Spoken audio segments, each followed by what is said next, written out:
The coffee is strong, and I am ready to go. Let's work on some hard equivalent expressions. The expression quantity 3x minus 23 times quantity 9x plus 6, or 19x plus 6, is equivalent to the expression ax squared plus bx plus c. What is the value of b? All right, so this is a question like we've talked about in which you don't care about everything. This is a time waster, okay? What we care about is 3x times 19x. No, we actually don't care about that. That would give us ax squared, right? That's the x squared term. What we care about is 3x times 6 and 19x times negative 23. That's all we care about. So that's 18x for 3x plus times 6, and then 19x times negative 23. What are you guys doing to me? Without a calculator, 23 times 10 is 230. Times 20 would be 460. But it's not 23 times 20, which is 460. It's 23 times 19. So times 20 would be 460.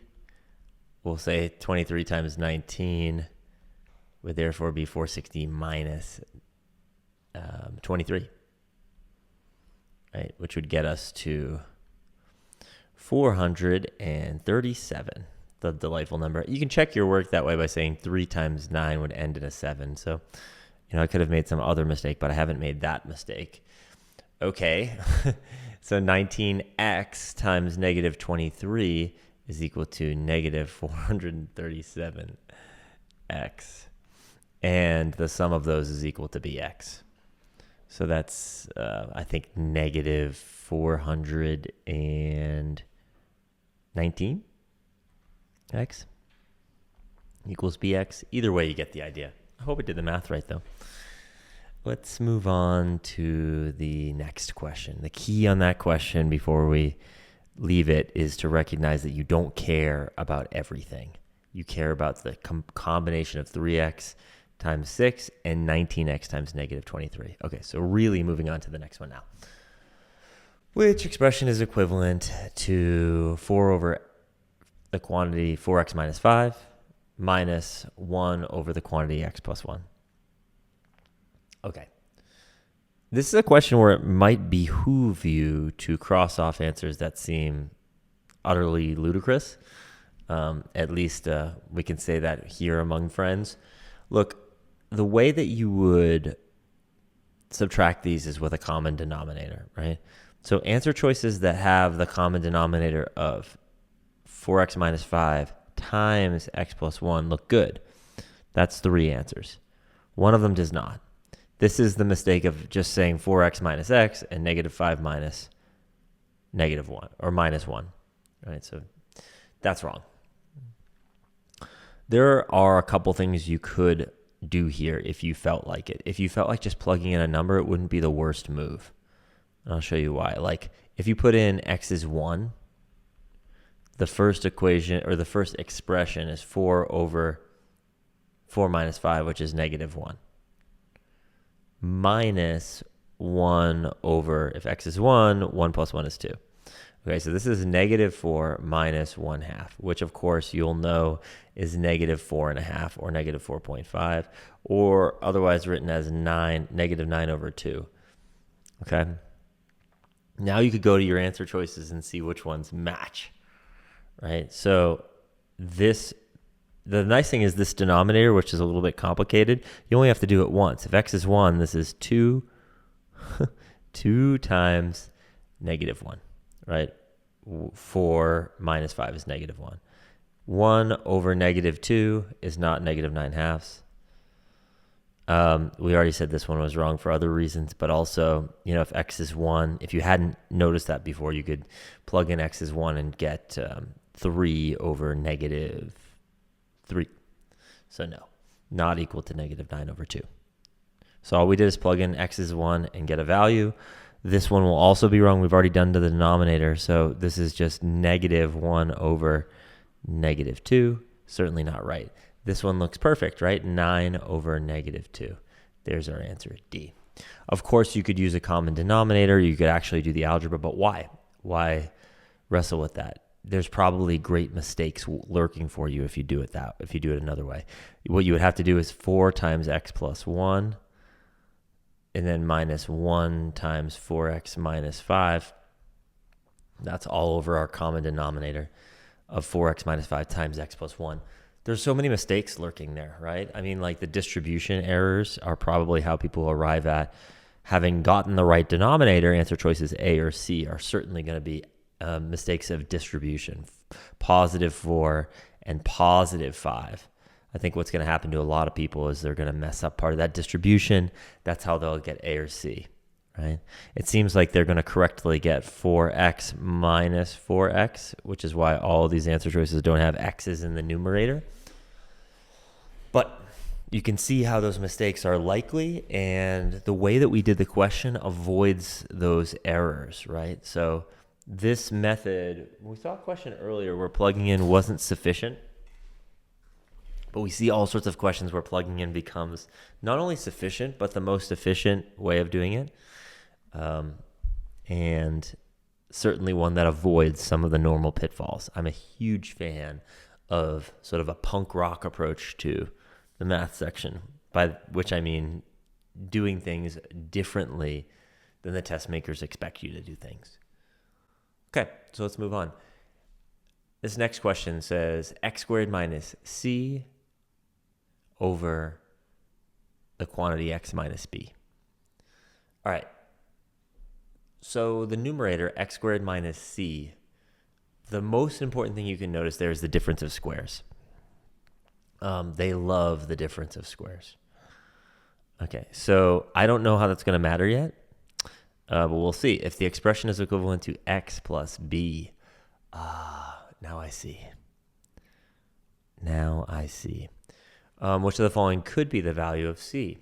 It's an interesting question when they say the word could, because, you know, if they say must or could, it's a different framing, right? What is possible versus what has to be true. I need a little coffee for this one. Here's what we know. This is fancy. X squared minus c. I just want to point out what I mean by difference of squares. Let's say you had, we'll start with the conjugates that get us to the difference of squares. Let's say you had x minus, I'll pick a number outside of the scope of this question, x minus 7 times x plus 7. You know, you could FOIL it out, and what you would notice is that gives you x squared minus 7x and plus 7x and minus 49. And these minus 7x and plus 7x cancel. So notice what happens here. We don't get 3 terms like we usually get when we have 2 binomials multiplied together. Binomials just means 2. 1, 2. Usually when you get these sort of factor binomials multiplying together, you get 3 terms. In this case, we only get 2.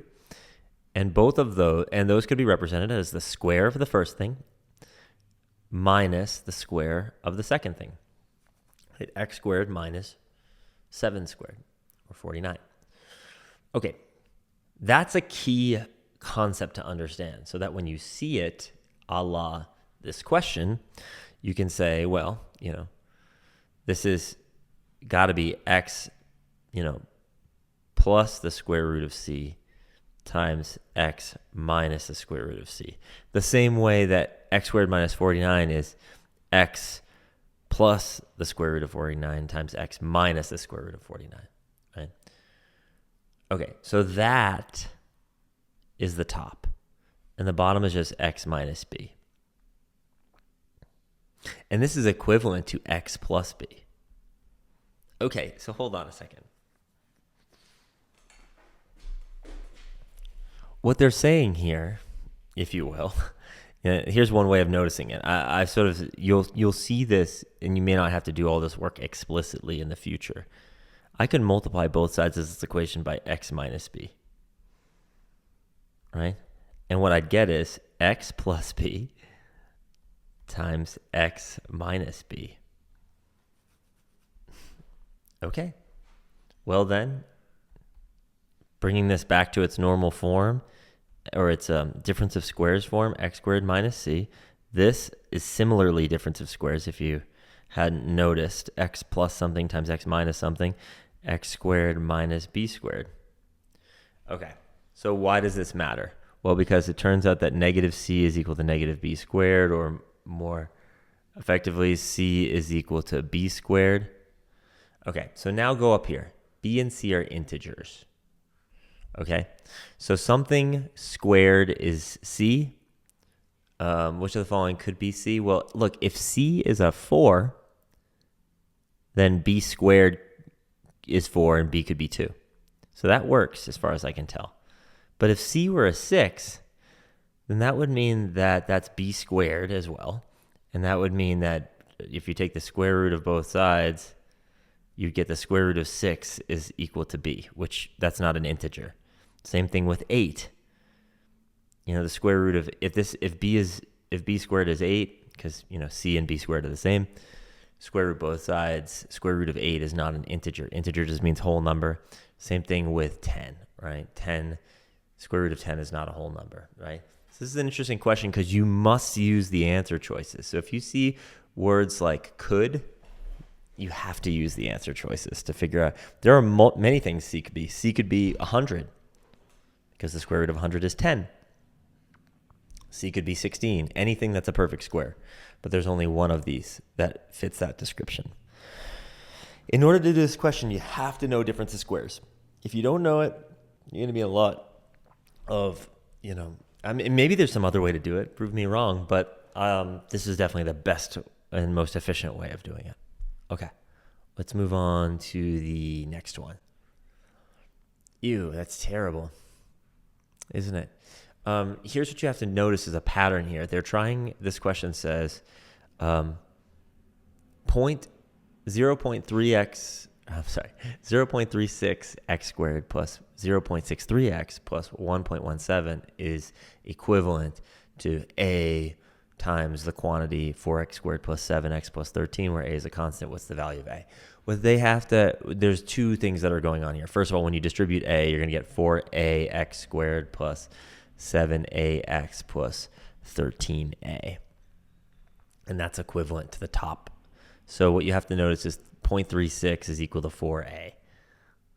Right? And then you just divide by 4. And then don't make a mistake with the zeros, right? A has got to be a tiny number. That's one way of guarding against a mistake. And it can't be just 0.9, because if it was 4 times 0.9, then you would get 3.6, right? We need to get less than 1, so a has to be even smaller. A is going to be a equals 0.09. You could do the math there, but the key is recognizing a pattern. Move on. That's not the worst question. Okay, so we have a question that says, in the expression 3 times quantity 2x squared plus px plus 8 minus 16x times the quantity p plus 4, p is a constant. It's equivalent to 6x squared minus 155x plus 24. What's the value of p? All right. So you want to use the answer choices as much as you can to guard against mistakes. The likelihood that p is just 155 is extraordinarily low. The likelihood that it's 3 is, probably pretty low too, since 3 is right here. I don't know that it's wrong, but it's just something to guard against. Okay. So we want to find out what p is. So the key is to pay attention to how p works in the problem and what things I care and don't care about. 3 times px is 3px. And then negative 16x times p is going to be negative 16px. There's no other ways of getting p's in this problem. It's only associated with the x term, not the x squared. We don't care about that. Not the constant at the end, I don't think. So I just have to deal with just the x terms, and I just saw a little bit of a mistake. When I distribute negative 16x, I'm also going to get one more x term, which is negative 16x times 4, which is negative 64x. Therein lies the trap. But look, p only has to do with x. So I found my p terms, which are both x terms, and then I also found that I could that there was a trap lurking if I didn't get all of my x terms, right? So all of these x terms have to equal negative 155x because these are equivalent expressions. So they're equivalent, for any value of x. So it's not just some intersection point. We're saying that this is always true. So if you combine like terms here, well, first let's subtract 64x from both sides, or add 64x to both sides. The coffee is got me moving too quick. Okay, adding these together, I will get negative 13px is equal to negative 91x.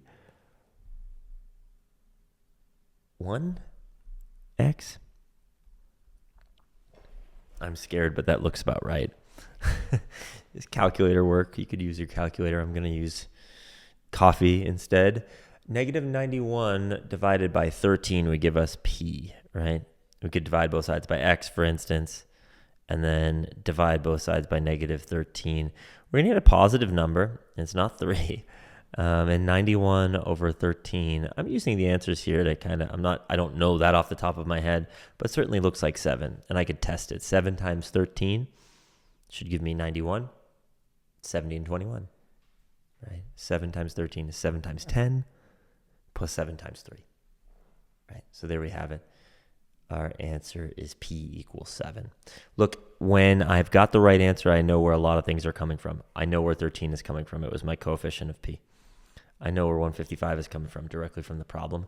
And I know that the negative 3 is a little bit of a trap based on this px, the 3px. Okay, great. We'll move on to the next question. But before we do, remember, the key is to parse what matters, what you care about from what you don't. There was a moment of danger you saw there with 16x times 4, right? That was a potential error. And by the way, I wonder if that would have led to one of these answer choices, like 13, perhaps, or even negative 3. Perhaps that's where negative 3 comes from. Anyways, moving onward. We've seen one of these before. This is just about exponent rules. And the thing to do is to break things up into pieces. Like, let's just deal with x first. What you're saying is x to the negative 2 divided by x to the 1/3, which is equivalent to x to the negative 2 minus 1/3, which is equivalent to, if you got a common denominator here, this would be negative 6/3 minus 1/3. X is x to the negative 7/3. Okay, so negative 7/3. First of all, that means x is in your denominator. No surprises there, right? Let's review what that actually means. A negative is the way of writing reciprocals, right? So this is equal to 1 over x to the 7/3. By the way, I'm recognizing something here as I look at these answer choices. I should have used the answer choices from the very beginning.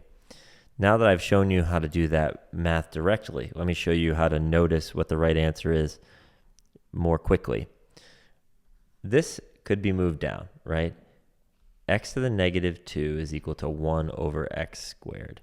So if you just move that down, and you move this negative 1 up. Let's explain why.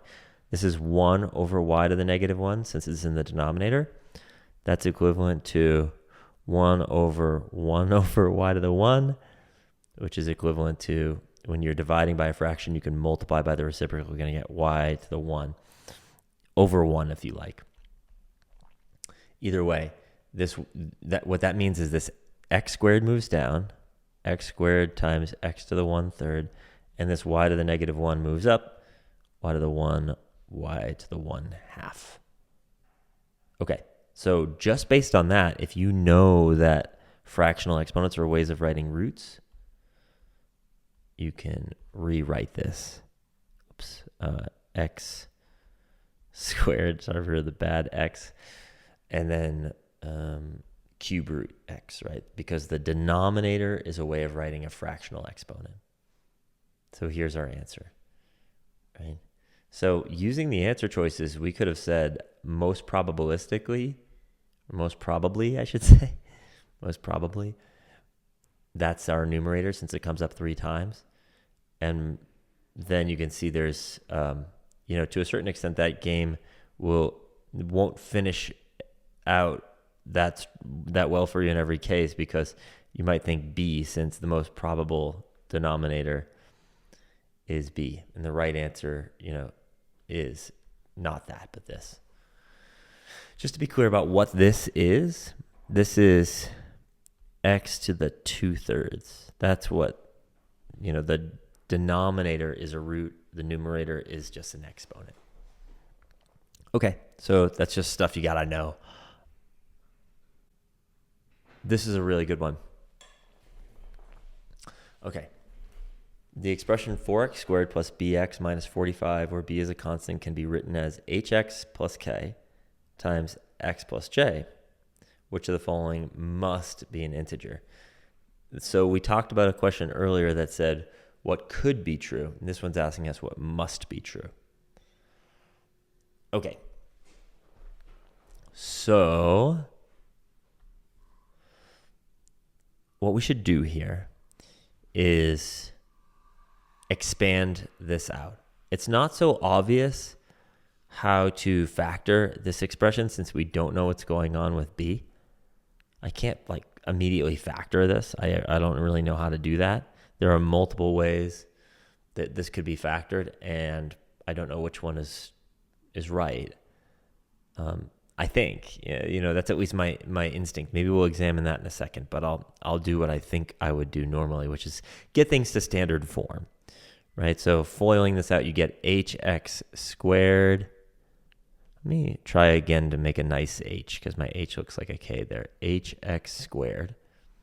First, outside would be positive hjx, as this. Inside would be kx.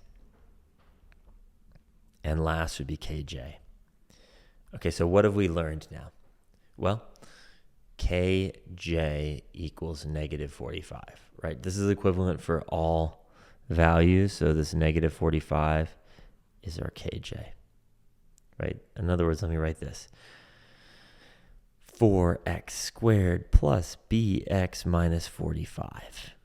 Okay. What else have we learned? We've learned that h is 4. Right? And I'll write that here. And we've learned that hjx plus kx is bx. Another way of saying that is hj plus k is equal to b. All right, so now let's just kind of peruse our answer choices here. This is saying, what we're really saying with a, now that we know about h, is this is b over 4.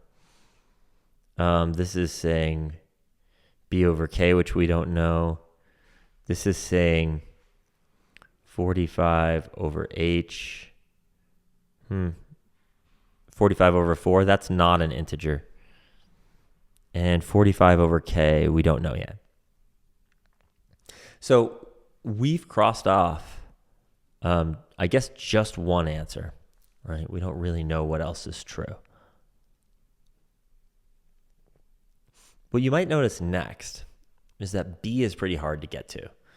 In order to figure out what b is, I guess I know that h is 4, so it's like 4j plus k is equal to b. So as a problem solver, you always want to go for sort of the path of least resistance. When you find resistance, you roll up your sleeves and do some work, but see if you've got a path of least resistance. Like k is less complicated.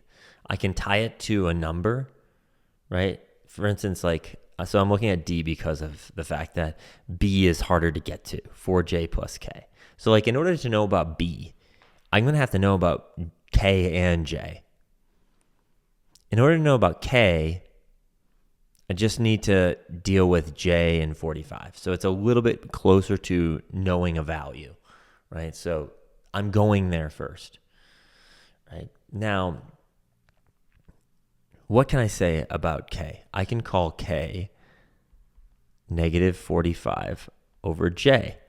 That's just based on this fact right here, just dividing both sides by J. Now look, what does that tell us over here? That's 45 divided by negative 45 over j. Okay, and like we said, dividing by a fraction is the same as multiplying by a reciprocal. So what's 45 times j divided by negative 45? Negative j. J, we've already been told, is one of the integer constants. So is negative j. There's our answer. That's a good hard question, but notice the problem-solving aspect. Where can we most easily progress? Sometimes you don't know everything, but you can just make some progress in one direction. And by the way, in retrospect, this actually seems fairly obvious to me. In other words, look, if this is oftentimes what happens, if we can say, oops, sorry, pen went a little haywire. Negative 45 is the product kj, right? That's like the last term of the foiling. So of course, if you divide 45 by k, you're going to get to j, right? Or negative j. So that's pretty obvious. Sometimes you don't recognize something obvious when you're doing it for the first time. And that's where problem solving comes in. One of the most important things I can teach you is that you shouldn't just try to learn the skills, but you should learn a problem solving approach. You should hone an approach that helps you when things are just getting started, right? Because things are oftentimes clear with hindsight. So, okay, let's move on here. Okay, this question says f of x is equal to x cubed minus 9x, and g of x is equal to x squared minus 2x minus 3. Which of the following expressions is equivalent to f of x divided by g of x for values of x greater than 3?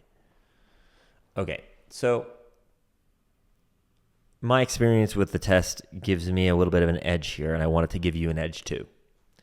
I know that this question is about factoring. I look at the answer choices and I see, elements that appear to be factors of the original f and g of x functions, right? Just at first glance, those look like factors, right? The other thing I know is that it really doesn't matter that x is greater than 3 except for at a couple key spots, okay? So I'll show you how to factor this, but let me just show you something else first, all right? I think I can prove that I don't care that x is greater than 3. I think I can just choose x as 1. If x is 1, I'm going to get 1 minus 9, right? I'll write that down. X is 1, f of 1 would be 1 minus 9, which is equal to negative 8. And g of 1 would be 1 minus 2 minus 3, which is negative 4. And f of 1 divided by g of 1 would be equal to positive 2. Negative 8 over negative 4 is 2. Okay, so this one's going to be wrong. This one will give me 4 over 2, so that's fine. This one will give me 1 times 1 minus 3 is negative 2. 1 plus 1 is 2, so no. And this will give me 1 times 1 plus 3 is 4. And then 1 plus 1 is 2. So I've crossed off 2 answers with that value, right? And I could finish this out by just picking one more number, most likely. So if x is 2, you could say f of 2 is, it's a terrible 2. 2 cubed is 8. Minus 9 times 2 is 18. Okay, so that's negative 10.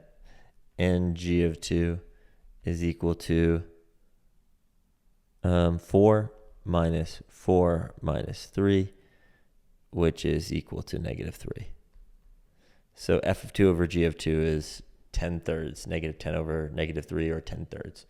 Okay, and then you could put in 2 and figure out that this is wrong, because that's just going to be 5 up top over 3. This is going to be 2 times 5 over 3, so this is right. So that's an approach that works oftentimes. Although there are some limitations, that's a great way to do a problem when you don't know what else to do. I do want you to know what else to do here. So I want you to be able to factor this. This is, you can take a f of x, you can take an x out, and you can get x squared minus 9. And then that is a difference of squares. So that's x plus 3 times x minus 3. Difference of squares are a huge thing on this text. So g of x is more traditional factoring. You don't have to notice the difference of squares to see that that's x. Let's see, we should have, because we have a -3, we're going to need a positive and a negative. Because we want to end up with -2x, the bigger of our two integer values should be negative. So I'll put the -3 and the positive 1. 1x, -3x for -2x. Okay, so g of x, or f of x over g of x is x times x plus 3 times x minus 3 over the quantity x plus 1 times x minus 3. Here's the factors canceling out, and what remains is answer choice D. The factoring's great. It's great to be able to do the factoring. Notice, however, that you can use real values and cut down on some work in some cases. I don't know if it actually cut down in this case, but certainly sometimes it does. Cool. So, by the way, let me back up. Why did they say for x is greater than 3? Well, that's because there are two values in the denominator that make the function undefined. X is -1 will make the denominator 0, and x is +3 will make the denominator 0. And we're trying to avoid that situation, right? Because if the denominator is 0, you're undefined. So this is their cryptic way. It's comprehensive, but it is cryptic. It's less than perfectly clear, and it's not. You might say it's an overly general statement, right? I knew that it didn't matter. I knew that they were just going to talk about two values for which the function was undefined, and so I knew I could just pick values and see what happens for the most part, right? Okay, great. Look, difference of squares again. The expression 1/3 x squared minus 2 can be written as 1/3 times the quantity x minus k times x plus k. What is the value of k? What they want us to do here is recognize that this is 1/3 times x squared minus k squared. And then there's a trap waiting for us in the answer choices. And that trap is the difference between distributing that 1/3. 1/3 x squared, sorry for my bad x, and then minus 1/3 k squared is equivalent to 1/3 x squared minus -2. -2 becomes our -1/3 k squared. And we're off and running here, right? Multiply both sides by -3. 6 is k squared. K is the root of 6. So traps lurking with the 2 and the 6 and even the root 2. Okay, fairly straightforward, so kind of breezed through that one. Here is another equivalent expressions problem. This question asks us to square the binomial a plus b over 2. Now, I would divide and conquer. You're going to get a squared, obviously. Every answer choice does that. What are you going to get at the end? You're going to get b squared over 4. Cross off anything that doesn't do that. And then recognize that you will get a middle term here, right? The difference of squares, if you had a plus b over 2 times a minus b over 2, you would get the canceling out of the middle terms. You would get a squared, you would get positive ab over 2 and negative ab over 2, and you would get negative b squared over 4, right? B times b, you know, when you're squaring b over 2, it's the square of the top and the bottom. These would cancel, and you'd only end up with 2 terms, which looks something like b. But because it's plus in both accounts, think about it as these terms are no longer canceling. They're getting added. You get 2ab over 2, which is just ab. Look, I didn't have to do all the math there, and that's what I really want you to notice. I know I'm going to get 3 terms, and I know what the first and last term should look like. That information in and of itself is sufficient to cross off the other three, right? A and B only have two terms. That's not going to happen. And C has the wrong third term, since it's going to be b squared over 2 squared, which is 4, right? Okay, cool.